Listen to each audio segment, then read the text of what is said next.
我发现了我老公和秘书的奸情，竟然还帮他们养了5年连1加9都不会的傻儿子。我决心手撕渣男小三，找回我的宝贝。9减1等于几？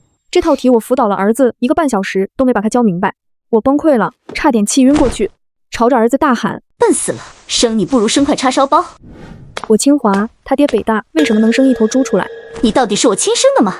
一句怒骂，旁边老公瞬间变了脸色，冲上来要头一次对我动手，反应如此大，情绪如此激动，难不成他真不是我亲生的？我辗转难眠，直到半夜听见儿子哭着喊其他女人妈妈，骂我死妖婆时，那种不安达到了顶峰。拿了我们3个的头发去化验，好消息，儿子是老公亲生的；坏消息，儿子不是我亲生的。他奶奶的，居然骗我养孩子！我的孩子呢？扔哪儿去了？姓黎的，我要送你进监狱！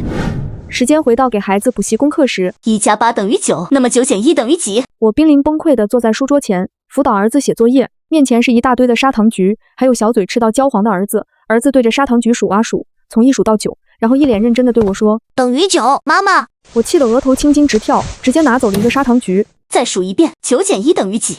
现在只有8个砂糖橘了。儿子委委屈屈地又数了一遍，然后告诉我8个砂糖橘。对了，血是什么？儿子满脸迷茫，我则是气到面色涨红，恶狠狠地点在他的试卷上，让他写这里。然后这个小胖子鬼鬼祟祟地偷看我，然后歪歪扭扭的在试卷上画了1个砂糖橘。我险些被气晕过去。就是这么一道题，我硬是教了1个小时，换了很多办法，都没教会他。你脑子里装的都是泥巴吗？稍微动一下就要你命一样，到底有什么不会的？为什么非要从头开始数？你的脑子到底怎么长的？我生个叉烧包也好过你。你出去别喊我妈，我当初是把孩子扔了，把胎盘养大了吗？儿子被吓哭了，呜哇哇的大声嚎叫，这声音也吸引了我老公，马上冲了过来，面色通红不已，像是气急了，居然对着我狠狠甩了1个巴掌。我从未预料到这种情况，整个人被猝不及防摔倒，离身用力太大，我整个人栽倒在课桌上，狠狠地摔下去，噼里啪啦的东西砸了一地。剧疼！我一摸腰子，那里被尖锐的桌角给磕得淤青一片，还摸了一手红，竟然是磕破了，哗啦啦流血呢。妈妈坏，我不要这个妈妈了，带我找萱萱妈妈，我要萱萱妈妈，不要母老虎。儿子此刻哭得跟个小猪仔一样，在地上疯狂扭动，离身则是一把捂住了这个小猪仔的嘴，面色难看极了。瞎说什么呢？闭上你的嘴！江如哥，你多大的人了，还跟一个小孩子计较什么？孩子扔了，这种话能说吗？你到底有没有当母亲的样？你到底要发脾气到什么时候？有没有考虑过别人的感受？你永远都这么自私，只考虑自己。我的心哇凉哇凉的，眼泪大滴大滴的掉落。离身，你变了。离身是赘婿，赘婿给了我们关系很好，这些年来都是他迁就我，这还是他第一次对我大声，甚至还推了我。离身劈头盖脸一顿骂，给我骂得更加委屈，梗着脖子跟他反驳，还不是你儿子蠢得跟猪一样，9减1等于几？教了1个半小时都没教会，难不成还是我的错了？你凭什么这么说我？还有他为什么说要让萱萱老师当妈妈？离身眼神一闪，别听孩子瞎说。哇，你们离婚！离婚！我要萱萱老师当我妈妈，我要萱萱老师。家里兵荒马乱的，我们争吵了许久，离身才算低头，一如既往的哄着我，才算勉强平息。儿子抽抽泣泣的回屋睡觉了。夜深了，大家都睡觉了，我则是怎么也睡不着，心里膈应死了儿子刚刚说的话。萱萱老师是我给儿子请的补习老师，1对1陪学。我是总裁，忙着工作，难免有些疏忽。没想到儿子居然心生嫌隙到这种地步。我犹豫了一下，到底还是轻手轻脚地到了儿子房间门口，准备为刚刚口不择言的重话道歉。没想到里面居然传来了老公的声音：妈妈，老妖婆好坏，我好想你。儿子抱着手机跟女人打视频电话，女人不是别人，正是萱萱老师。许萱萱红着眼眶，离身，你就让他这么欺负我们的儿子吗？不是亲生的，就这么虐待我儿。我的老公则是抽着烟，背对着我。你们再忍忍，等他把股份转到我们儿子名下，我就一脚踹了他，到时候随便你们怎么折磨。那是我最熟悉的声线，经常打嗲的喊我姐姐，对我说各种情话，此刻却像一把利刃，把我的心割成了2半。我呼吸急促，捂着心脏，几乎不敢相信刚刚听见了什么。他们还在继续，许萱萱掉着眼泪喊老公，儿子则是对萱萱满口的喊妈，而我的老公对着电话里的女人流露出了连我都没见过的温柔。即便我在抗拒，也能看出来他出轨了。甚至我的儿子也不是我亲生的，而是那对男女的孩子。那我的孩子呢？我分明记得我当初怀孕了，腹中孕育的那条生命，甚至冒着死亡风险在濒死的疼痛中分娩下来的亲生孩子呢？他在哪？他被扔到了哪里？我气得青筋暴起，恨不得冲上去跟那2个人拼命，但理智却拉着我，让我不要发疯。我是总裁，名下有一家不小的公司，光是身家就有9位数，并且还有不少的房产、车子跟股份。而我结婚了，按照婚姻法，哪怕这些是我父母打拼的，只要我结了婚，都得跟黎申分。黎申一个破山村跑出来的土麻雀坠入我家，一下子从连肉都吃不起的泥腿子，变成现在威风凛凛的经理，全是依靠了我的关系。若是真现在就离，没有确切的证据，反倒是打草惊蛇，让他狠狠从我身上撕咬下一块肉。我咬紧牙关，用尽了毕生的力气，才轻手轻脚地从儿子房门口走开。也幸亏他们背对着我，加上房门虚掩，一时间没人发现我来过。我一刻也不想待了，直接从卫生间里找了儿子跟老公遗落的头发，连夜开车去往医院。我要鉴定，亲子鉴定。我开的是迈巴赫，颜色鲜红刺目，速度开的也不慢，只是路过红绿灯，刹车等待时，过于愤怒的大脑终于冷静了一点。我的儿子已经5岁了，目前上小学1年级。为什么我整整5年没有发现？我的爸妈运气不好，没挺过那次流感，直接双殇殒命。自此我就特别在乎健康问题，这些年每隔3个月就要体检一次，只是每一次都是经过黎申提前接手后才给我看的。而黎申在遇见我之前，他报考的是医科专业，虽然坠给我之后再没接触过医药，但是会有人脉吧？本市的医院不能去了。我油门一踩，红色迈巴赫掉头去往隔壁市的医院。医生，给我做亲子鉴定。此刻我戴着口罩，戴了鸭舌帽，把头发跟脸全部藏了起来，包裹得严严实实，生怕这里也有黎申的眼线。好的，女士，我们这边的价格。护士小姐姐正准备给我介绍一番，就被我打断。加急，多少钱都行，我要最快出结果。我直接从口袋里拿出了4、5捆的红色钞票，直接毫无人性地要求加急服务。护士小姐姐眼睛刷一下就亮了，立马站起来，态度都热情了很多。好的，女士，我们这边就马上鉴定。我递上去了3份密封的材料，2份是头发，还有我的血。黎申推我那一下还有不少血，倒是省得薅头发了。我要这2份，分别跟他做鉴定。我开口，声音冷冽滴血。即便有了答案，我也要拿到实质性的证据。这种官方鉴定结果一出，对于离婚甚至送黎申进监狱有不小的助力。好的，护士收了头发，急匆匆地去鉴定去了。黎申人快到30，有脱发的风险。在卧室里，我倒是找到了好几根头发，索性送到好几家不同的鉴定机构，让他们化验，相互佐证一下，免得黎申死不承认。鉴定结果要好几个小时才能出来。在期间，我也没闲着，立马给我的秘书打了个电话。阿伟，秘书还睡得迷迷糊糊呢，声音都带着鼻音。喂，行，立马去调查黎申名下的财产、车子以及经常出入哪里。是老板的声音。秘书揉了揉眼睛，困得眼皮都睁不开，还是不得不答应。毕竟是牛马，即便是深夜也得起来给死老板当。加班费5万。我又补充了一句。好的，老板。是的，老板。在下定当竭尽全力，万死不辞。牛马眼睛亮如灯，也不吐槽老板了，呲溜一下翻身下床，立马去干活了。调查黎申并不难，特别是在这个全是摄像头的时代。我是公司的总裁，占据不少股份，而秘书收了我的命令，自然有调查监控的权限。直接深夜把保安薅出来，一人给了200加班费，让他们把黎申的监控调出来。黎申是抱大腿升到经理的，平时工作清闲，还有自己的办公室。监控里看上去安安分分的，跟每一个女性都保持距离，也从没跟男的暧昧过，一整个死里摸鱼状态，应该不是公司里的人。社交账号也没什么问题，每天不是晒娃就是拍拍做饭做家务的爱妻人设。只是老板家里有养过狗吗？黎申发的其中一张照片里，角落上有半条狗尾巴，可是老板从不养狗。秘书立马把这张照片发给了我询问，我一看顿时气笑了，他果然在外面有个家，既要又要的。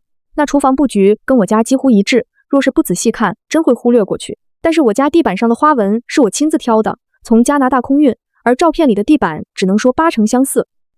雇个狗仔去 XX 华庭 XX 楼，拍到那狗男女的脸。我名下房产太多，我很容易忘记，但是那里我不可能认错。那是我18岁爸妈送我的礼物，也是父母留给我的众多遗物之一。而黎申这个贱人，居然敢堂而皇之地把我爸妈留给我的房子给小三住，真给我气笑了。要是我爸妈知道，肯定化为厉鬼，掐死那狗男女不可。秘书立马按照我的吩咐去联系人，还有在找黎申名下资金变动。辛苦了，这个月工资翻倍。秘书的工作不包括处理老板家的破事，我不仅多给了秘书5万的加班费，还再次给了他翻倍工资，一为了弥补，二为了捂嘴。谢谢老板，爱你。女秘书夸张的给我比了一个大大的爱心，就更加投入到工作里面。而我也在快速整理自己名下的资产，免得到时候跟黎申打离婚官司还要手忙脚乱。叮铃铃，手机响了，一看是黎申打来的，我不想接，但是手机锲而不舍的一直响，我不得不按了接听键。喂，我很难让自己的声音变得娇滴滴的，声音冷硬带着怒气。不过好在之前离身推了我一下，咳出血来，倒是能作为理由来搪塞过去。姐姐，对不起，我刚刚太冲动了。你在哪里？回家好不好？都是我不好，原谅我好不好？离身不疑有他，立马跟往常一样道歉，祈求我原谅。他最会撒娇，腔调一软，再喊个姐姐，我恨不得全世界都给他。但现在我听见了，不仅没有心疼男人，反而恶心的要死。离身，你要脸吗？把我推到桌角，磕得满头血后，轻飘飘一句道歉就算了，不能撕破脸，但是不代表我就要必须捏着鼻子跟他装恩爱。姐姐，都是我不好，你的卡停了，你反省一下，什么时候冷静下来，什么时候再来求我回去。说完，不等离身继续说话，我立马挂断电话。离身是山沟沟出来的，最是贫穷，在坠给我之前，裤衩子都能穿镂空了，所以这些年都是吃我的喝我的，全靠吃软饭。我现在停掉了他的副卡，还拿这个拿捏他，狠狠伤害了他的自尊，能把他气吐血。换做以前，我肯定不可能说这话的，但是现在怎么扎人，最疼怎么来。嘟嘟，您所拨打的电话已关机，电话再怎么打都打不通了。江如哥，你这个贱女人，果然也看不起我。离身气地直接把手上最新款10几万块的手机狠狠一扔，手机砸在了地板上，因为力气太大，屏幕稀碎，直接黑屏报废，在地上弹跳了几下，彻底成为废铁。亏你装得多好，现在终于露出马脚了，那些对我的好都是装的，你果然骨子里就看不起我们穷人。离身歇斯底里的狂喊，愤怒的满脸通红，青筋暴起，不住地咒骂我，各种脏话全部出口，甚至还打砸身边的家具，把花瓶摔得稀碎，把茶几给掀翻，发出巨响，满地狼藉。小胖墩儿子吓得哇哇大哭，从没见过爸爸这个样子，顿时嘹亮尖锐的嗷嗷叫。离身这个时候倒是不装好爸爸了，滚，你也滚，再吵到我耳朵，连你一起打。离身一脚踹到了小胖墩的背上，把小胖墩跟球一样踹得在地上翻滚好几圈，哭嚎声顿时更大了。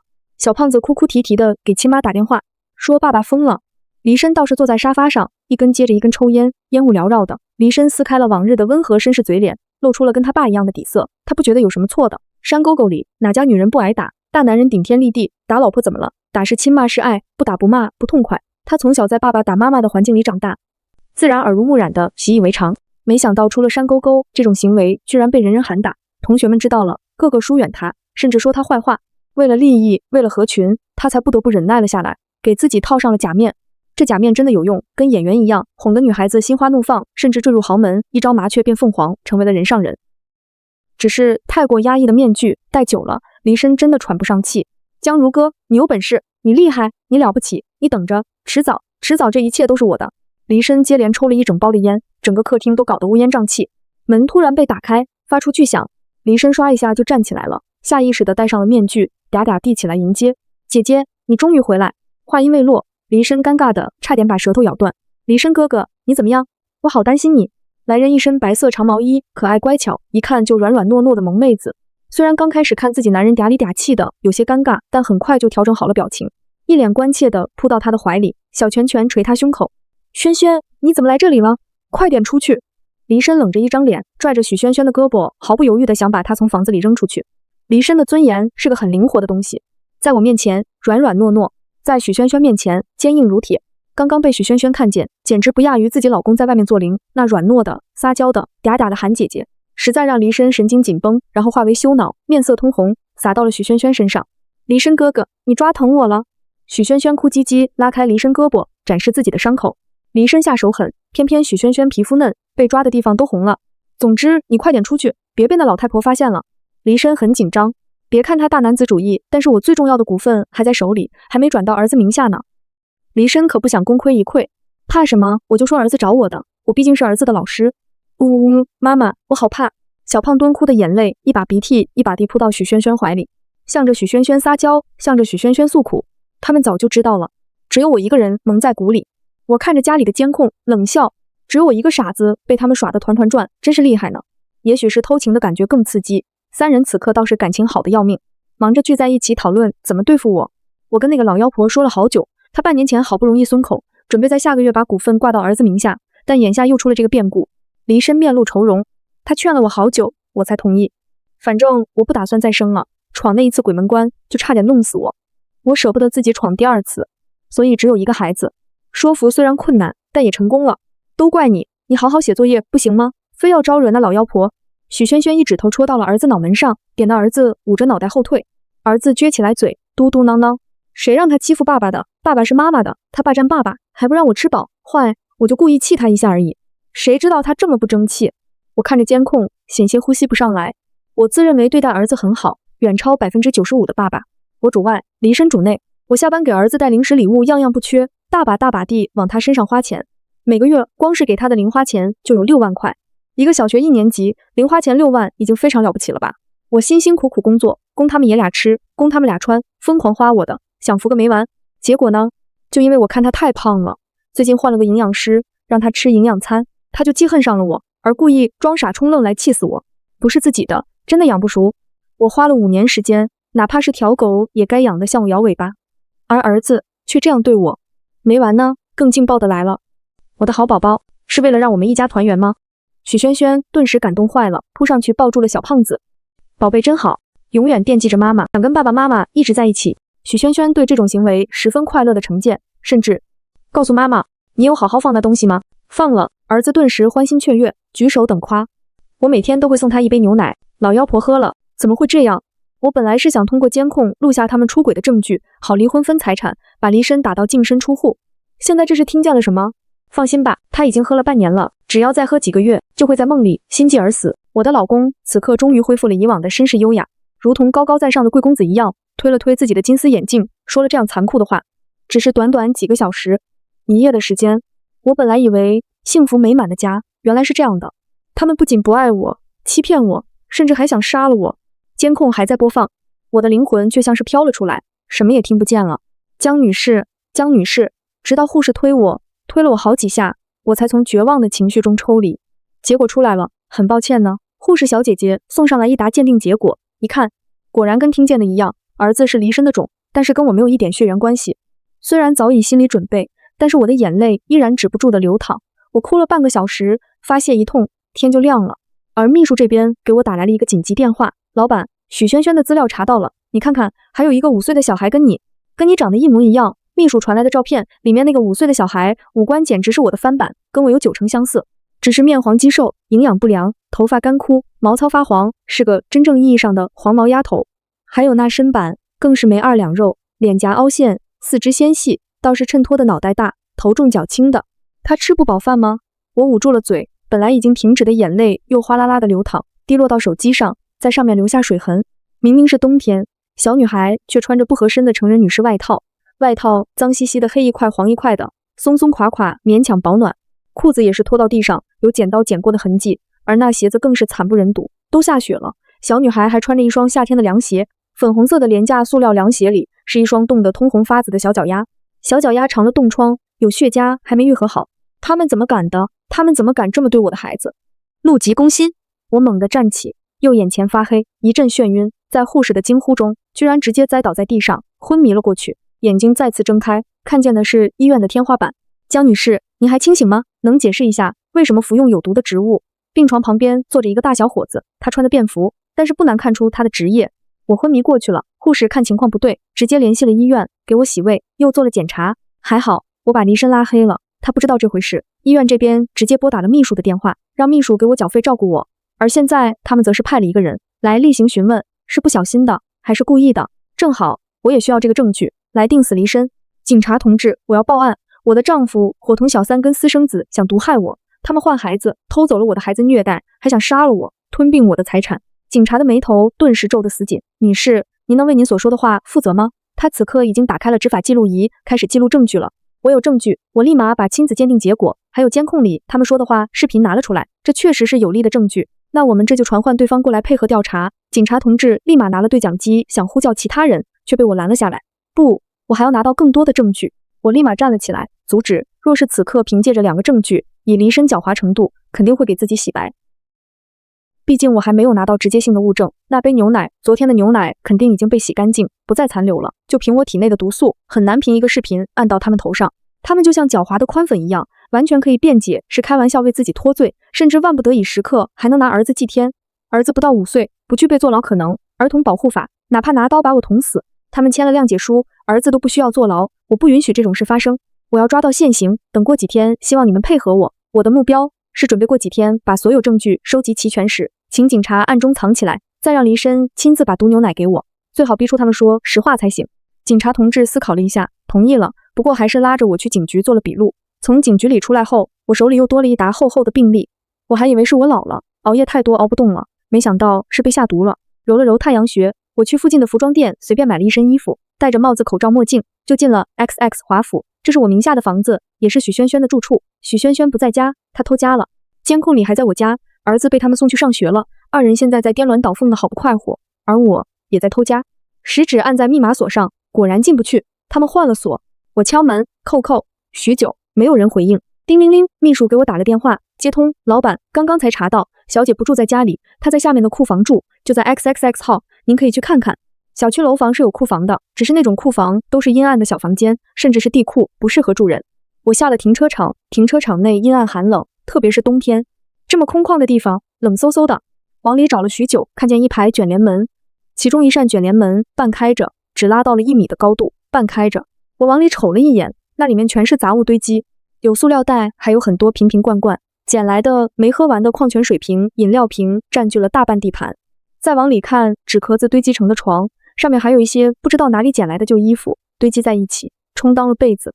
在这种寒冷的天气里，脏衣服堆里鼓起来一小团，似乎还在睡觉。我蹑手蹑脚上去，刚一靠近，眼睛又一次湿润，疯狂的掉眼泪。那是一个小女孩，双眼紧闭，即便是梦里也眉头紧锁。照片里的小女孩已经够可怜了，没想到现实里一看，更加触目惊心。好瘦，我从没见过这么瘦的孩子，哪怕是70、80年代，也不至于把孩子饿成这样。明明5岁的孩子，看上去却只有3、4岁，矮了一大截，小小的一只，瘦的只剩骨头，跟个难民一样。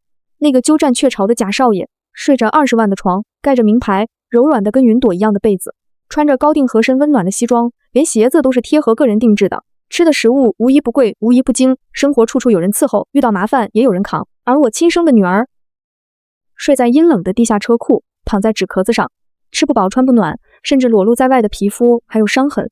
呜呜呜，都是妈妈的错，都怪我。我在哭，那哭泣声吵醒了小女孩。江丢丢浑身猛地一震，下意识地用双手护住头。我被一惊，眼泪更加汹涌。你是经常被许萱萱跟黎申打吗？我声音哽咽，泣不成声。许久没等到打骂，江丢丢放下了手，看见陌生人，也面无表情的，没有一丝丝波澜。此刻，我才看见我那女儿有这双与我一模一样的眼睛。我的奶奶是混血儿，我遗传了一点，眼睛是罕见的冰蓝色，如水晶般纯粹，只在瞳孔深处有一点点紫色光芒，神秘深邃，经常被人夸赞最美丽的珍宝，这一点很罕见。看见儿子是黑色瞳孔，我还以为没遗传下来，没想到真的遗传给了我的孩子。孩子，别怕，我是你妈妈，你的亲妈。当初是许萱萱换走了孩子，拿她生的私生子，换走了你。我越说越激动，甚至还想抱住江丢丢，江丢丢则是一个后退，避开了我，眼神木讷又疏离地看着我这个陌生人，对我嘴里说的任何人都不感兴趣。我没有骗你，我们做亲子鉴定好吗？跟我走，以后没有人打你骂你，吃饱穿暖，想怎样都行。我这辈子没这么卑微过，小心翼翼地靠近，又被江丢丢躲开，直到那孩子跟小狼崽一样，呲溜一下从储藏室里跑出来，我才放弃说话，追在后面。小孩跑得很快，我却不敢追得很快，即便我没学习过这种行为，也知道这样吓到了他，还是慢些为好。我远远地跟着，速度慢又缓，每次江丢丢看过来，都无害地举起双手来，表示自己没有攻击性。江丢丢刚开始还躲着我，后面就忙着翻找垃圾桶。许萱萱不给他吃的，隔3差5才能吃一顿剩饭，但是小孩子哪里能不吃饭？江丢丢总是饿得肚子疼，某次看见别人扔垃圾，跟了上去，才得了一顿饱饭。虽然之后被狠狠嘲笑了，被指着鼻子骂垃圾婆，甚至被许萱萱拿着视频录下，当着乐子开心了好久，但至少肚子不疼了，有吃的，肚子就不疼了。江丢丢拼尽全力的想碰到垃圾桶，绿色的垃圾桶比他还要高，他是没办法进去里面拿剩饭的，加上富人区基本上不吃外卖什么的，垃圾桶里多是不要的贵东西，华而不实的鞋子衣服什么的，想遇到食物得看运气。江丢丢很努力的碰到了垃圾桶边缘，一用力直接勾倒了，沉重的垃圾箱倾倒，眼瞅着就要砸到江丢丢，我疯了一般冲过来，小心！我怕孩子受伤，冲上去想保护他，但他似乎早就习惯了，轻巧躲过垃圾桶，也躲过我。垃圾滚落一地，还有一个垃圾袋破了，里面不太新鲜的苹果在地上滚落几圈。江丢丢眼睛一亮，都顾不得我这个外人了，冲上去抱着苹果就是一口。那只是一个不太新鲜的苹果，但在江丢丢面前像是珍馐一般。江丢丢大口大口的吃，还小心试探着去抓住其他苹果往兜里放。我的眼前模糊，眼泪已经模糊了我的视线。哎呦，可怜见的，你也心疼这小丫头啊！一个保姆凑了上来，自顾自地说道：“她是我们小区那个小三的种，可惜是个女孩，被小三记恨的不行，故意让她这样的。”保姆挤眉弄眼的开始分享八卦，诉说种种江丢丢的事。你说哪个当妈的这么狠心，要这么对自己的小孩？本来我们保姆有人看不下去，给了她衣服跟吃的，但那小三不啊！保姆绘声绘色的描述当时的情况，她把那衣服烧了，东西扔了，还带着小孩去那保姆雇主家里闹，好哭个没完，直接让那户雇主把那保姆开了。也正因为有保姆被开了，其他保姆才不敢帮助江丢丢，生怕那疯婆娘也去自己雇主家里闹，把自己工作闹黄了。那没有人报警吗？我急切地询问。这事你试过就知道了，清官难断家务事，只要不太过分，又能怎样呢？和稀泥，除了和稀泥还能怎样？反正江丢丢就这样饥一顿饱一顿的过来了。许萱萱也怕坐牢，没把他养死，就这样跟流浪狗一样拉扯着长大了。甚至到了上学的年纪，江丢丢也没去上学，等再拖几年才让他去义务教育。要不是这是强制性的，许萱萱真希望江丢丢这个贱种一辈子都是文盲。许萱萱对于我的恨全部倾注到江丢丢身上，以此为乐。眼前的保姆还在说，我握紧了拳头，指甲都嵌入肉里，滴滴答答的流血。若是此刻许萱萱在我面前，我能一拳把她脸打得凹下去。听说那女人还录了视频呢，不知道真的假的。这孩子投胎到她家里，真是倒了8辈子血霉了。视频，我猛地抬起头，对付离身的证据我已经掌握了一半，只需要按照计划套出来收网就好。可是许萱萱绝不能轻飘飘放过，能有她拐卖儿童、虐待孩子的证据，以我的律师努力争取，或许能把她关个10几年不等。不过眼前最急的还是江丢丢。江丢丢浑身脏兮兮的，珍惜的啃完手里的苹果，明明果肉都吃完了，居然连果壳都咬碎了，啃了几口，实在咽不下了，才恋恋不舍地吐出来。可怜见的，跟流浪猫狗一样。我立马打开手机，在某团上疯狂购买了10几份的外卖，还给每一个外卖员打赏了100块，让他们务必快速地到达这里。你叫什么名字？你过来好吗？我没有恶意。我蹲下了身，让自己也变得矮，试图看上去没有攻击力。江丢丢斜了我一眼，根本不做理睬，只是更加努力地去翻垃圾桶，还想再翻出来一点食物来。富人区很少吃垃圾食品，里面都是些不能吃的，连厨余垃圾都少。江丢丢一无所获，偏偏肚子又饿。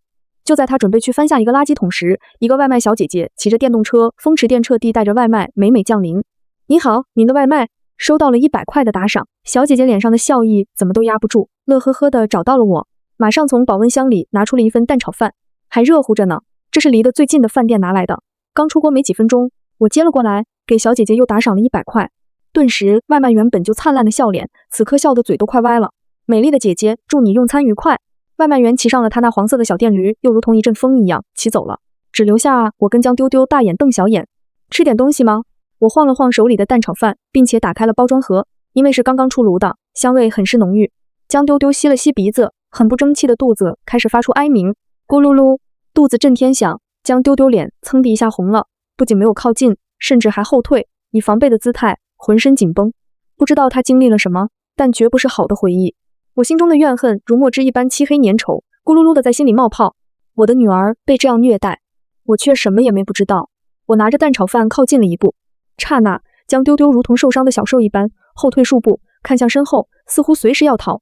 我顿时止住了步伐，无奈地看着他，最后把外卖盒子放在了地上。我蹲下来，把盒子向他那边推了下，给你吃，然后又后退了数米，确保跟他拉开安全距离后，江丢丢紧绷的神色顿时缓和了不少。他还在吸溜口水，但是没有上去，也没有去吃那份蛋炒饭。几分钟过去了，我的第2份外卖、第3份外卖，一群外卖陆陆续续到了。因为我都是订购3公里内的食物，离得近，打赏也十分高。外卖员们第一时间抢到后，开心的不行，所以基本上都是优先送我的。那群身穿黄色、蓝色、红发的外卖员们此刻笑盈盈的，从保温箱里拿出热乎乎的外卖，双手推举着送给我。我一一接下，自己也不吃，就打开放在地上，让江丢丢过来吃。10几个盒子，炸鸡、烤鸭、汉堡、热干面、肉夹馍、烤串、鸡蛋灌饼、羊汤烩面、红烧肉、馄饨。应有尽有，各种食物混杂在一起，散发着惊人的香味。江丢丢的肚子抗议地疯狂鸣叫，口水也分泌个不停。江丢丢不受控制地吞咽口水，一会吞咽一下，整个人馋的眼睛都移不开半分。那是人类本能的欲望，对于食物的渴求，特别是一个孩子，一个急需大量营养补充的幼崽。江丢丢意志力很快土崩瓦解，在确保了我站得远远的之后，立马冲了过去，上去一手抓住2个外卖袋，一手抓过3个外卖袋，扭头逃也似的狂奔到垃圾桶后面的掩体，生怕我追过去打他一样，那样急切，甚至汤汁都洒了出来，都顾不上，很可爱，很可怜。我顿时更加心疼了。江丢丢躲在垃圾桶后面，确保看不见那个女人后，才看着眼前的食物，汉堡、炸鸡还有红烧肉，都是那个小胖子爱吃的，妈妈从来不给我的份。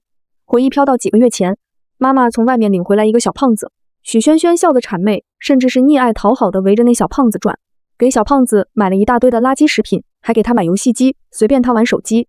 那是江丢丢第一次见到汉堡这种东西，闻上去香香的，看上去软软的，江丢丢也想吃。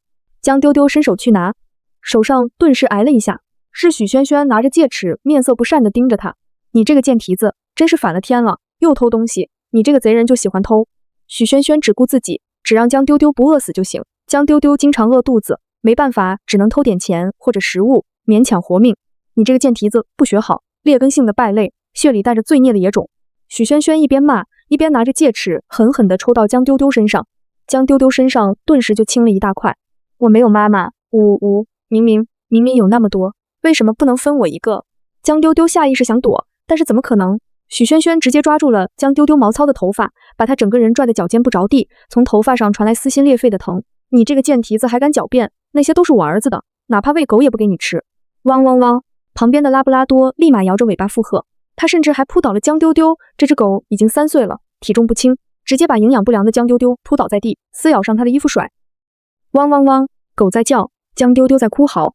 江丢丢最怕狗了，特别是眼前这只，经常欺负他。宝宝真聪明，就这样咬这个贱人，哈哈哈哈，真好玩，真好玩。旁边许萱萱在加油，而那个小胖子则是开心的鼓掌，似乎看见了什么有意思的故事一样，没有半点同理心，甚至还拍手叫好。汪汪汪！别看狗只是狗，但是狗的智商并不低，它能快速精准地找到谁能欺负，谁不能欺负，按照狗界的规矩，把人也排个3、6、9等。给他喂饭的，甚至决定他命运的，是他的上级；主人不允许伤害的，是他的平级。而这种待遇完全不如他的，甚至被他踩在脚下的，就是可以随意欺辱的下级。下级狗是没有地位的，可以被随意凶、随意打。汪汪汪！狗咬住江丢丢的衣服，疯狂甩头，用力之大，直接把江丢丢的外套撕开，撕拉一声，外套烂了。在江丢丢哭喊里，狗又狠狠地挠了江丢丢一下，挠得出血，但又没有被狗牙贯穿，这样就够了。拉布拉多扭头看向主人，许萱萱顿时开心了，马上就开始赞许这条狗。好狗，干得好，宝宝真是越来越聪明了，不像这个白眼狼，怎么都养不熟，到现在还偷东西，成瘾了，以后真应该进监狱，活该被枪毙的人渣。哈哈哈哈，聪明真聪明。小胖墩看这种戏最开心了，甚至看着桌上满满当当的垃圾食品，他还好心地拿出了那个江丢丢馋的想要的汉堡，直接扔到了拉布拉多的面前，吃，给你的。汉堡被扔到了地上，面包跟肉饼分开，滚落到江丢丢身边，然后狗子又俯下身，舌头一卷，狼吞虎咽地吞入腹中。看啊，他们宁可拿来喂狗，也不愿意给我一个。江丢丢仇恨的目光落到许萱萱身上，让许萱萱不悦极了。这是什么眼神？我问你，你这个贱蹄子，敢用什么目光看我？许萱萱被激怒了，抓住了江丢丢的头发，拽到眼前，一个巴掌直接扇到了江丢丢脸上。这一巴掌毫不留情面，把江丢丢脸扇到一侧，脸迅速的高高肿起。你这个养不熟的贱人，偷东西的贼，卑劣的下等品，应该被男人的贱货。许萱萱做了美甲，长长的延长甲掐入江丢丢肉里，跟刀子一样疼。江丢丢却已经麻木了。你真的是我妈妈吗？为什么这么对待我？江丢丢最近知道了灰姑娘后妈的故事，她思考了很久，忍了很多天，才鼓起勇气问出这句话。顿时，许萱萱就像是被捅了马蜂窝一样，恼羞成怒。你这个贱人，你是不是知道了什么？告诉我，谁跟你说的？回答我！他无能狂怒，对着江丢丢啪啪啪又是几巴掌，直接打得江丢丢血流不止，吐出了几颗小乳牙。你这个贱种，敢惹妈妈生气，活该！小胖子居然也上来，对着江丢丢的手就是一脚。啊！江丢丢惨叫出声。小胖子体重摆在那，还穿着运动鞋碾压他的手指，顿时疼得江丢丢面目扭曲，在地上挣扎。哈哈哈，乖儿子干得好！许萱萱眉开眼笑，不以为耻，反以为荣。果然上梁不正下梁歪，他不觉得这样有什么不好的，反而觉得他亲生的儿子想着他，心疼他，真正站在他的角度体谅他。不愧是我肚子里爬出来的，真想着妈妈。许萱萱抱着小胖子就是一口，新的小胖子不好意思的挠了挠头，更加卖力的欺负江丢丢。你不是想吃吗？我给你吃。我平时不允许小胖子吃太多垃圾食品，特别是辛辣类的。而许萱萱这里就是溺爱，给小胖买了很多的垃圾食品零食，炸鸡、汉堡、方便面、辣条、饼干、火鸡面，甚至是爆辣的缺牙齿都买了很多。现在小胖子笑得不怀好意，直接拿起来那火鸡面，还撕了好几包的缺牙齿拌了进去，拌了满满一碗的爆辣缺牙齿火鸡面，红彤彤的全是酱汁。而他则是拿着这碗加了料的东西，走向了江丢丢。吃，给我吃下去，快点吃！汪汪汪！后面的画面，江丢丢已经不想回忆，光是想起就冷汗横流，眼泪鼻涕止不住地流淌。他当时整个人被按到了那碗火鸡面里，眼睛、鼻子、嘴巴，他感觉他快要死了，喉咙里火辣辣的疼，鼻子很痒，眼睛也很疼，他快要喘不上气了。但是许萱萱跟小胖子依然往他嘴里塞。要不是他晕过去了，不知道那酷刑什么时候才会结束。自那以后，江丢丢就被打怕了，自己出去住，不太敢回去，甚至再不敢偷许萱萱的剩饭剩菜吃了。不过这也导致江丢丢更加饥饿，但至少没有濒死的感觉。看着眼前的汉堡，江丢丢犹豫了很久很久，直到汉堡在寒风里逐渐失去了温度，他才做出了艰难的选择，吃，哪怕里面还有火鸡面，他也认了，大不了以后再也不相信他了，大不了再被愚弄一次罢了，万一是真的呢？江丢丢带着不确定性，颤颤巍巍的开口，咬下了很小的一口，是松软的面包，一点生菜，还有一丝丝的肉饼。江丢丢缓慢的咀嚼，如同小仓鼠一般试探，想尝出里面到底有没有陷阱。这种味道，江丢丢从没吃过。小仓鼠咀嚼的速度加快，那双本来暗淡无光，如同寒潭一般的蓝色眼睛，此刻像是突然打了高光，亮晶晶的。这就是汉堡吗？不辣，里面没有放火鸡，面没有放缺牙齿，而是甜甜的、咸咸的、松软的面包，奇特的酱料，脆生生的生菜，以及汁水十足的肉饼组合在一起，随着他每一次咀嚼，都带来别样的体验。好吃！江丢丢再没了试探，小小的孩子克制不住食欲，直接抱着汉堡大口的啃咬起来，滋味在嘴里炸开，每一口都是新奇的体验。不只是汉堡，江丢丢又试探性的吃了一口炸鸡，然后控制不住的往嘴里塞，还有红烧肉，油汪汪的，是江丢丢身体最稀缺的油脂，来自生物渴求的满足感。江丢丢整个人突然被幸福包围，左一口右一口，吃的腮帮子高高鼓舞，跟蜡笔小新一样夸张。我手机相册打开录像，距离拉近，哪怕隔着一段距离也能看见女儿的样子，好可爱！我的女儿怎么能这么可爱？老母亲泪如雨下了，我敢保证，我今天一天内流的眼泪比我前面20多年加起来都多，眼泪哗啦啦流淌个没完。我既心疼女儿的遭遇，想要她吃饱饭，又心里暗自担心起来。乖，少吃点，太久没吃饭，吃太多会吐出来的。长期饥饿状态下，身体虚不受补，进食过于油腻或者多量的饭菜就会呕吐，甚至拉肚子。若是想逐渐恢复，就必须一步一步来，不能操之过急的让营养不良的人吃太多东西。我耐心的一点点跟他解释，江丢丢听见了，也依然嚼嚼。他经常挨饿，一个长期挨饿的人能有多少理智？恨不得把所有东西全部藏肚子里，免得一眨眼就没了。毕竟那个死狗是这样对他的。江丢丢舍不得辛辛苦苦囤积了一点存粮之后，再次被那条拉布拉多给偷吃干净，然后还要被许萱萱嘲笑，疯狂的奚落。所以江丢丢不仅没有放下手里的食物，甚至还把地上的那10几个外卖也全部扒拉到自己身边了。我一旦劝解，想靠近他，不让他一口气吃太多时，江丢丢就后退，准备带着食物逃走去。穷人乍富，恶鬼乍饱，一样的。乖，跟我走吧，我不会打你骂你，每天有各种好吃的东西，还有温暖的房子住，以后我的钱都给你好不好？我哄小孩一样招呼江丢丢过来。听见每天都有好吃的东西，江丢丢瞳孔都放大了，显然十分心动。但是听见了最后一句，又立马警惕起来。骗子，谁会给一个陌生人全部的钱？即便江丢丢只有5岁，也知道这是不可能的。穷鬼的孩子早熟，不熟就要挨打。江丢丢听过八卦，这种的都是拐子，抓了小孩拿去卖掉的坏人。顿时江丢丢刚刚升起的那点好感也烟消云散了。若是有好感度提醒，怕是要告诉我一下子下降了30的好感，而我对此浑然不知。到他手里的食物就别想再拿回来，哪怕吃吐了也不能给别人。哪怕我再三跟他说了这种情况，江丢丢也是没有还给我的意思。不过到底还是拍了拍圆滚滚的肚子，不再吃那么多食物。跟我走好吗？我家很多吃的。我又哄，这里不少摄像头呢，不能硬拐江丢丢。江丢丢一尖叫，好心人报警，把自己关进去了。那许萱萱跟黎申就全都知道了。鱼儿还没咬上饲料，怎么能惊走了呢？所以我只能循循善诱，但是越是这样，江丢丢越不信。毕竟江丢丢已经不是4岁的小孩了，是5岁。没办法，眼瞅着许萱萱身影已经快出来了，我只能拉低鸭舌帽，咬着牙暂时离开。许萱萱牵着拉布拉多出门遛狗了，养了狗就没办法，只能下来拉屎。许萱萱睡眼朦胧的下楼，就看见了江丢丢，这家伙贼眉鼠眼的躲在垃圾桶附近。哟，小垃圾在吃垃圾啊！许萱萱嘲讽一波。狗子也摇晃尾巴，后腿一抬，想对着江丢丢撒尿。江丢丢立马躲开，怀里死死地抱住那些外卖盒子，风一样逃走了。七，死贱人！许萱萱嘲讽一笑，本来还想牵着拉布拉多继续追江丢丢呢，没想到一个电话打了过来。喂，什么？我的车被划了，谁干的？我跟他没完。许萱萱接了电话，匆匆忙忙地走了。那自然是我派的人干的，把他支走，让他脱不开身。我站在门前，给开锁师傅打了电话。开锁师傅很快就到了，一身蓝色工装服，先看了看我身份证跟房产证，核实了信息无误之后，才给我开门。师傅，我先给你转钱，几秒给我弄开。我毫不客气，在开锁师傅多给他转了3000块。开锁师傅立马豪爽地笑了一声，也不跟我演了，3秒就把门给打开了。妹子，这是你家啊，下次记得带钥匙。开锁师傅爽朗大笑，但是视线触及到客厅里摆放的超大婚纱照时，咽了口水。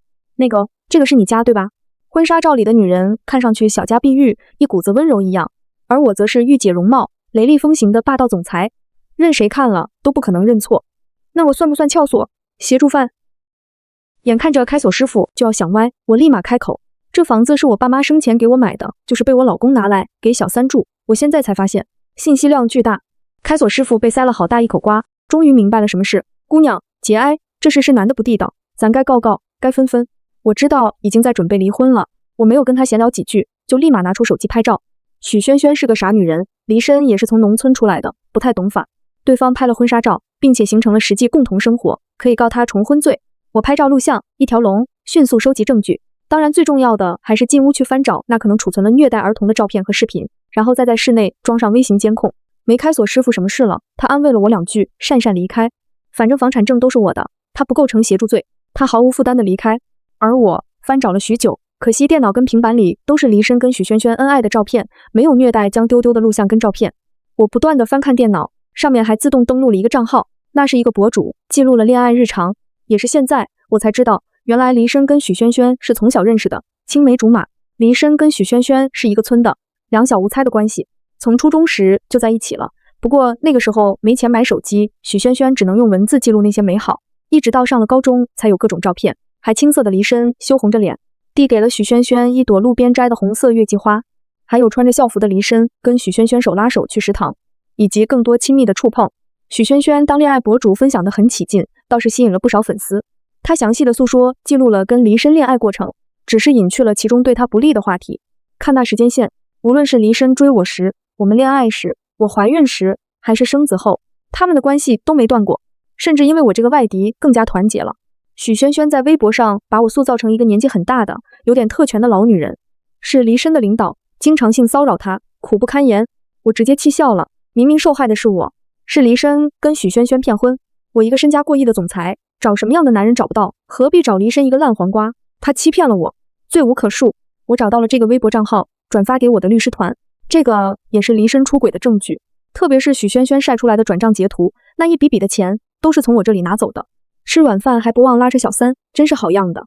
我的律师马上给我回复，江女士，我们保证让许女士把钱全部吐出来，还有这些照片足够让黎先生净身出户。律师保证得信誓旦旦，但光是这些还不够，净身出户算什么？我要离身坐牢。证据查的怎么样了？我给秘书发消息，马上就得到了回复，这边已经有些眉目了，不过还需要2-3天时间才能彻底揪出来。2-3天吗？我捏了捏眉心，实在有些等不及了。我的孩子还饿着肚子，我真想现在就把他绑走，尽快。好的，所有的电子设备全被我查了个遍，也没找到虐待孩子的视频，我没办法，只能在周围装上好几个监控视频，天花板上、卧室里、厨房里、客厅里、冰箱上、衣柜里，甚至是布娃娃里面，都被我塞了微型监控，时刻替我录像，录到新的证据。而我当然也没有放弃，把房间恢复原样后，我出了房间，把门关上后，立马给别人打了个电话。喂，谁啊？那是一个凶巴巴的老头音，很是难缠，背景音里还有女人奸细的指控，以及狗的汪汪叫。手机5万，我没头没尾的说了4个字，但是对方听懂了。老头咂巴2下嘴，笑得得意，居然又临时加价一口，10万块钱一口价，老头有点贪了。不过我现在没心情在意这点小钱。行，我立马转钱。这是我们之前就说的暗号，因为我猜测许萱萱有可能把证据都藏到了贴身手机里了，想得到许萱萱的手机，拿出点钱也理所当然。收到转账，老头眼都直了，顿时乐得不行。不过他还是没忘记职业素养，上去蛮横的挤到许萱萱面前，揪住她的手机，一下子扔到了下水道的缝隙里。你这个老登在干什么？我新买的手机！许萱萱失声尖叫，惊恐地看向自己的手机，此刻已经进了下水道缝隙里。这里的下水道不是井盖，而是竖条纹，那条缝隙刚好让手机进去。想再拿出来，就得把那一整块的混凝土给抬起来，十分费力。许萱萱没这个力气，顿时气得破口大骂。老头也不恼，跟许萱萱对骂，什么脏的、臭的、烂的，都脱口而出。你这个骚里骚包的女人，天天男人不回家，是不是偷别人的男人？是别人包的二奶，一个二奶还这么嚣张，主动为难我这个老头，我好怕怕哦。偏偏这老头说的还是实话，把许萱萱气得就想冲上去撕她头发。但是刚一靠近，老头就夸张地淫笑起来。哇哇，你再靠近我一点，我老头子可是10年没老伴了，你这么主动这么热情，是不是看上我了？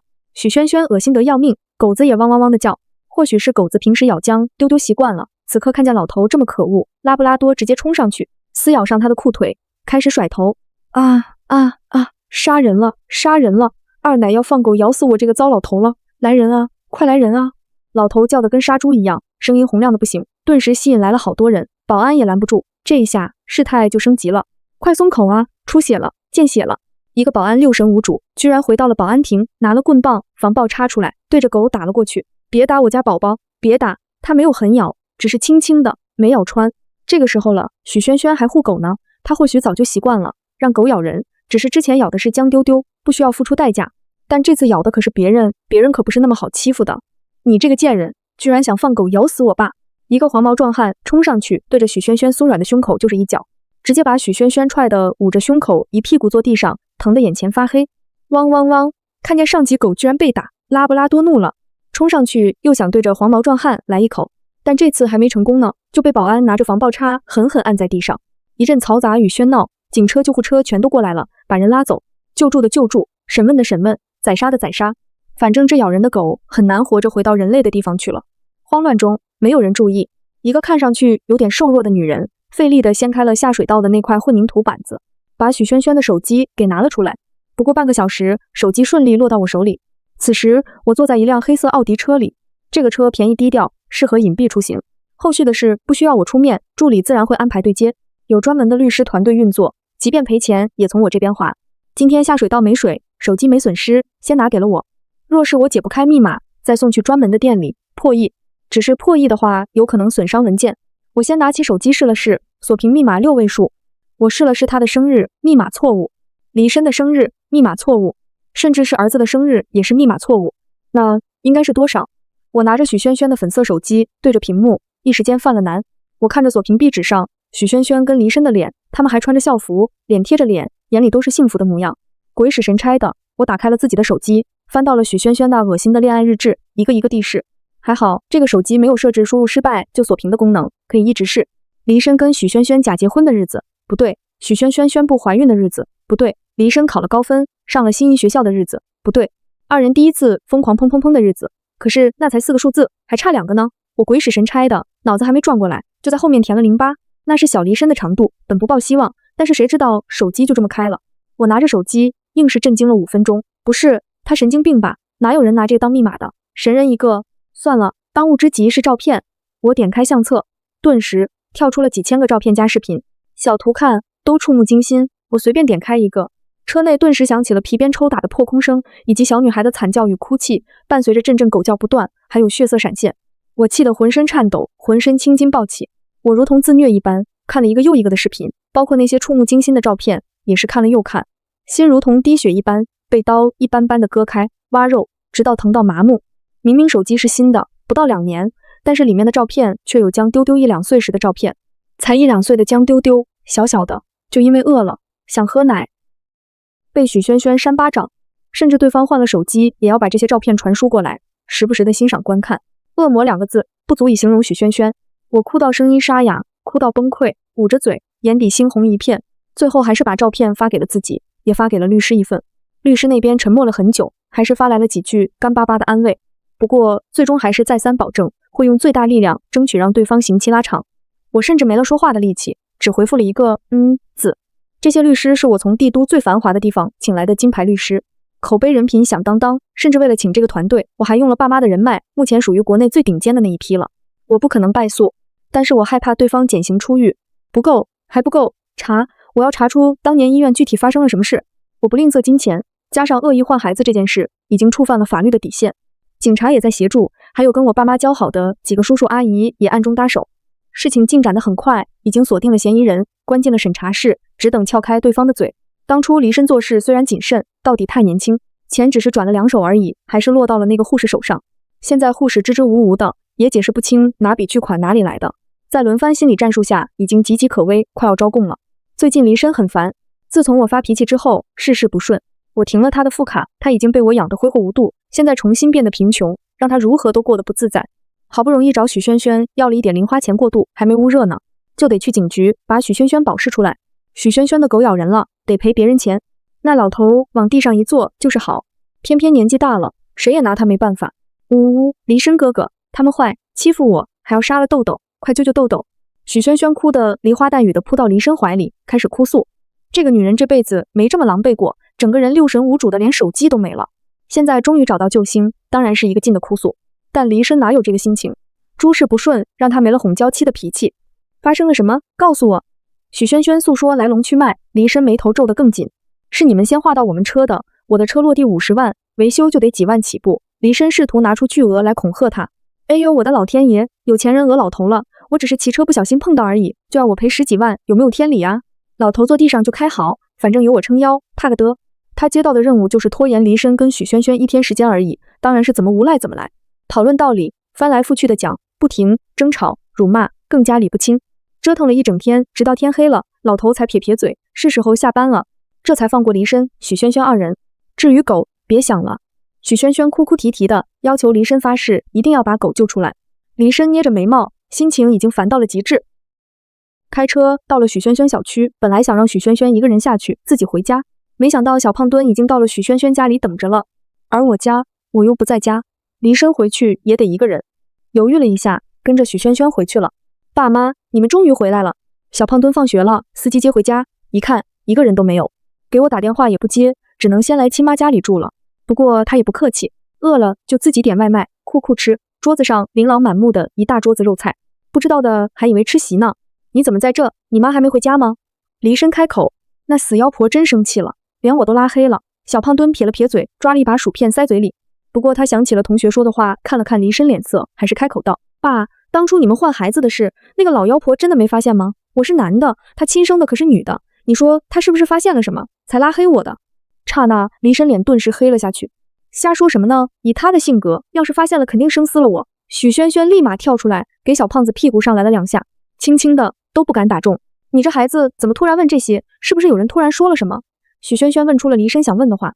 怎么可能？就是课间时，有个同学把平板带到学校，播放了真假千金的电视剧，大家讨论剧情而已。小胖子连忙否认，说出了实情。课间时有个女同学不知道怎么瞒过了老师，带了平板过来，不过没网，播放了本地下载的短剧，同学们挤在一起看了起来，那自然就要讨论剧情。而小胖子就是那个假货，别人讨论的多了，他自然有些弓背蛇影，开始不安。放心，那女人最后被麻醉了，晕了过去，没看见生出来的是男是女。你再继续给她送牛奶，过几个月，等她死了，遗产都是我们俩的。此刻，在最安全的家里，疲惫的离身没了那么多顾虑，直接脱口而出：反正亲儿子不可能害他的。还有这个，你小心点藏起来，千万别比那个老妖婆发现了。许萱萱从婚纱照的背面摸索了一下，摸到了一包白色粉末，递给了小胖子，让他塞入书包里，等着加入我牛奶里，慢慢毒死我。好，我今天要吃猪排饭。小胖子得了保证，安心了。还吃猪排饭呢？吃牢饭吧。砰！房门被猛地推开，开锁师傅深藏功与，鸣地退后，不许动，举起手来。一群警察蜂拥而入，拿着武器对准了离身3人。怎么回事？许萱萱震惊极了，急忙就想投身离身怀抱。离身脸色难看至极，猛地站起来就要往门口跑，但还没跑2步，就被警察直接按倒在地上，脸狠狠地磕到冰冷的地板上，被膝盖压在背上，反折住双手动弹不得。而我则是鼓着掌，一步步地走入了我的房子。真是感天动地父子情呢，你是不是啊？离身离身2个字我咬得很重，甚至拿脚踩到了离身脸上。江如哥，是你干的，你都知道了，为什么警察会破门而入？为什么江如哥会断他的卡拉黑他，甚至孩子都不管了？为什么许萱萱会被老头缠上，纠缠不休？一切都有了答案，那么快，那么迅速，甚至从吵架到现在还不到3天时间，就这么尘埃落定了。放开我，你肯定误会了什么，我刚刚是开玩笑的。离身死鸭子嘴硬，有什么话留在法庭上说吧。我没了跟他斗嘴的心情，只想让他快点枪毙。毒杀妻子，重婚出轨，偷换孩子，这种垃圾尽快去死。还有，你还认识这个吗？我晃了晃手里的手机，许萱萱顿时脸色煞白。不，这些都是合成的，都是假的，甚至视频里还有离身处境，3人谁也洗不清。许萱萱被捂住嘴拖了下去。至于你，去非洲吧。我皱眉看着眼前这个小胖墩，恶心的不行。畜生保护法，哪怕是故意杀母都没关系，只要亲戚保释，连牢都不用坐。更何况小胖子还没毒杀成功，所以离身选了他当挡箭牌，万无一失。法律惩罚不了他，但是离身、许萱萱双方皆是自身难保，这个小胖子监护权落我身上，我完全可以把这个私生子发卖非洲，让他跟黑人吃糊糊去吧，给一点钱，这辈子不要见面。对了，非洲那边风俗懂的都懂，蜥蜴都得捂着屁股走。小胖子的亲爸亲妈都长得那么好看，等他长大了肯定备受欢迎。至于是被男人欢迎还是被女人欢迎，这个你别管，反正我全部按正规流程安排人花钱让他去非洲那边上学而已。至于他以后会不会长歪，不在我的考虑范围。离身失魂落魄的被按着上了警车，许萱萱又哭又闹，疯狂辩解喊冤，但是监控就摆在那里，录得清清楚楚，明明白白，甚至还有更多的证据，连那个护士都招供了，各种细节，各种证据全部指向了2人，哪怕2人想赖都赖不掉。不少人伸出头去看那2人狼狈模样，拿着瓜吃的不亦乐乎。律师团很给力，风风光光的给2人办了，离身风光大办。不过等执行还有1个月，我把他安排到了基佬房，让他狠狠享受了一把被打得生不如死还兜不住时。他疯狂的申请跟我见面，哭诉后悔对不起，希望我能原谅他一次。而我对他竖了个中指。许萱萱的罪名不足以枪毙，但是数罪并罚，加上律师给力，也混了一个无期徒刑。我还特意花钱打点了下，给他安排了一些脾气不好的狱友，现在日子也过得水深火热呢。而那小胖墩，我还是有点良心的，谁让他太小了。他现在跟着一个孤儿院院长，偶尔照看他，让他上学，吃穿不愁，只是待遇那就差太多了。非洲连马桶都没有，有些地区还闹饥荒，吃饭都是柴火煮糊糊，擦屁股都没有纸，只能拿手抠。还有人看他肤色不同，一群小孩来打他，不过也活该了，谁让他打我女儿的，现在挨打的人变了而已。如果小胖子没有毒杀我的话，我或许还会让他在国内山沟沟过活，但他干了，我还没有圣母到原谅要杀我的人。还有那条狗，我也清算了，找了潘红，给他安排了全套的大保健，大风车忽悠悠的转，火龙果套餐，还有各种招式，现在把他折腾得服服帖帖，就等待我气消了，一锤子送他下去。别人怎样对我，我就怎样对别人。这件事到底还是漏了出去，我没有捂住，反而趁机宣传。我的公司没有动荡，反倒是生意越发红火。网友们吃瓜的同时还不忘支持我，买了我家产品。真情实意的营销下，我的事业越发红火。一切告一段落，我趁机休假。反正我在公司那么多年，心腹可不止10几个人，离开1-2个月不成问题，只要把控大致方向就好。现在我最重要的就是陪女儿。乖乖，以后我们改名叫江月珍好不好？在客厅里，此刻我哪有霸道总裁铮铮傲骨，而是拿着一个兔子玩偶盘坐在柔软的白色地毯上，笑眯眯的逗女儿。江丢丢已经不再是那个小可怜了，虽然头发还是干枯，但是被细心洗干净，扎了个漂亮的双马尾辫子，俏生生的还别了细碎的彩色小花。衣服也不再是破烂，穿着定制的超级暖和羽绒服，按照江丢丢的尺寸一寸寸手工缝制。而那双脚也不是凉拖鞋，一双粉红色可爱的拖鞋，还带着兔子耳朵，可爱极了。我贪婪的看着江丢丢，怎么看怎么喜欢，如果能再胖一点，白白胖胖的就更好看了。江丢丢没有搭理我，而是自顾自的拿着童话书看。他没上过学，幼儿园也没上过，只能看那些精美的图画，也照样看得出神。好不好吗？好不好吗？见乖女儿不理我，我拉着她的羽绒服撒娇，声音又软又嗲。要是公司其他人看见了，定然以为我被夺舍了。我哪里有这么低声下气撒娇的样子，哪怕对离身，对小胖子都没有过。可是谁让这是我亏欠的女儿呢？医生说女儿因为外界的伤害，有自闭症的倾向，拒绝与人沟通，这都是我的错。要是我当时谨慎一些，不让离身开车送我去本市的医院，而是提前住到帝都，请很多人看顾，是不是就没事了？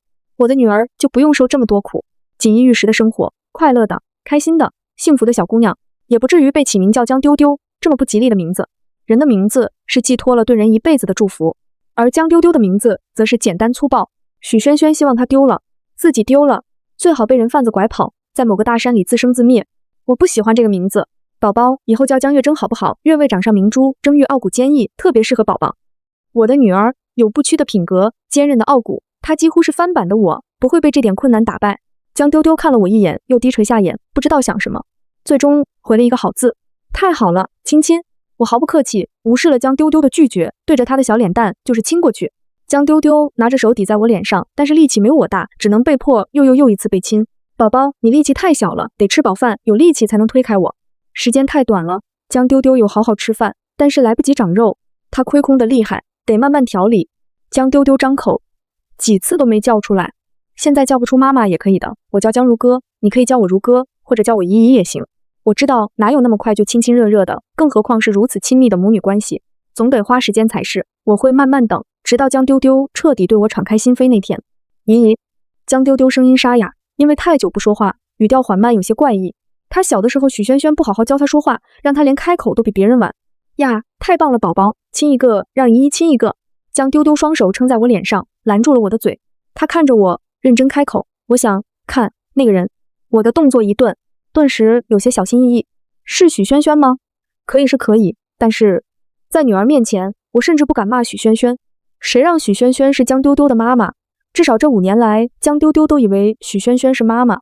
虐待产生忠诚，特别是母女关系远超任何亲密关系。我担心江丢丢心里还舍不得他。江丢丢认真的点了点头。我要问他打我是因为我不是亲生的吗？一句话，我丢盔卸甲，心结不解，终将困扰一生，不如快刀斩乱麻。我当天就申请了探监，这个简单。第2天我们就开车去往监狱。我抓住江丢丢的手，领着他到了一个小房子里，周围站了不少狱警，背手而立。眼前一堵防弹玻璃墙隔绝在房间中间，几把椅子，几个复古电话。我们等了一小会，许萱萱很快就被押了过来。本来许萱萱很激动的，看见是我们，顿时拉下脸。你们来干什么？离身呢？为什么还没来救我出去？许萱萱嘴巴一张一合，语速很快，但是声音却没透过玻璃传出来，这是隔音的，想通话必须通过那个红色的电话。许萱萱叫了几声，见我们没反应，也只能憋憋屈屈的坐到我们对面，拿起来电话筒。江如歌，我告诉你，现在把我拉出狱，他还是这么没脑子。我把话筒给了江丢丢，江丢丢接过。妈，滚啊！谁是你妈？你这个狗杂种！你现在明明知道你是江如歌那个贱人肚皮里爬出来的，还故意恶心我干什么？江丢丢明亮的冰蓝色眼睛都变得幽暗了，他隔着玻璃看着那神色癫狂的女人，一如既往。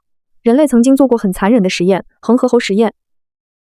一个机器，一个布偶，幼崽毫不犹豫选择了布偶，哪怕被打，哪怕害怕，也紧紧地抱住了布偶妈妈。但那终究是假的，只有落在江丢丢身上的拳脚是真的。所以你知道，因为我是他的女儿，才打我？江丢丢一字一句地询问，喉咙里像是插了一把刀子一样，疼痛的不行。是啊，不然呢？我难不成舍得打自己的孩子吗？反正你是老妖婆的女儿，你这个小妖婆，要是没有你们2个，我跟离身哥哥早就幸福快乐的生活在一起了。是你们破坏了我们的家。许萱萱颠倒黑白的手段一绝，就差把谁不被爱，谁是小三给说出来了。所以你从来没有爱过我。江丢丢最后询问了一句，哪怕他已经知道答案，也要为曾经的自己等到一个亲口确认。我当然不爱你，要不是法律不允许，我真想掐死你，把你溺死在尿桶里，让你……江丢丢把电话筒给放回座机上了，强行结束了这次通话。许萱萱嘴巴一张一合，看上去骂得很脏，她独裁惯了。江丢丢向来乖巧，这样忤逆她，让她情绪炸了。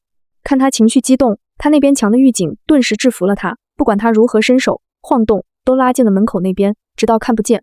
不要伤心，妈妈永远都在，她不爱你，我爱你。我立马俯身拥抱住江丢丢，江丢丢却是擦了擦眼泪，不是我预想中的痛不欲生，而是擦干净了眼泪后，那雾蒙蒙的死气沉沉的眸子像是被洗干净了一样，终于恢复了生机。没事了，我彻底死心了。江丢丢知道自己不应该抱有期待，这样沉重的枷锁他也不想带。这一次江丢丢甚至主动地牵住了我的手，他的小手也温热温热的，抓着就紧紧不放。告诉我他们的下场。我嘴角笑意压不住，果然是亲生女儿啊，跟我一样坚强，跟我一样睚眦必报。胆子大吗？敢跟我一起看吗？敢。算算日子，1个月也马上就要到了，明天就是离身枪毙的日子。在得到了心理医生的再三保证后，我申请了观看席位。跟江丢丢站在外墙上，看离身吃了几梭子，然后倒地不起。其实离得远，看不清，只能看见个小人倒地罢了。江丢丢却很开心，像是终于把心里的阴霾给扫干净了，彻底的放下了心事。还有那个咬伤了江丢丢的拉布拉多，实在可恶。我带江丢丢去狗狗园区，看见了拉布拉多的惨状。在江丢丢彻底满意后，江丢丢亲自给狗狗注射了狗不能用的药物，直到那经常出现在他噩梦的恶犬在他眼前咽了气。女儿越来越开朗，甚至有了笑意。自那以后，我们再没遇见过阴暗面之类的。江丢丢也越长越阳光幸福。我给江月征最好的资源，给他所有的爱跟财产，把我的所有捧在他掌心，直到江月征七老八十，我也老得快要咽气时，江月征还亲昵地喊我妈妈，下辈子也一定要当我的妈妈。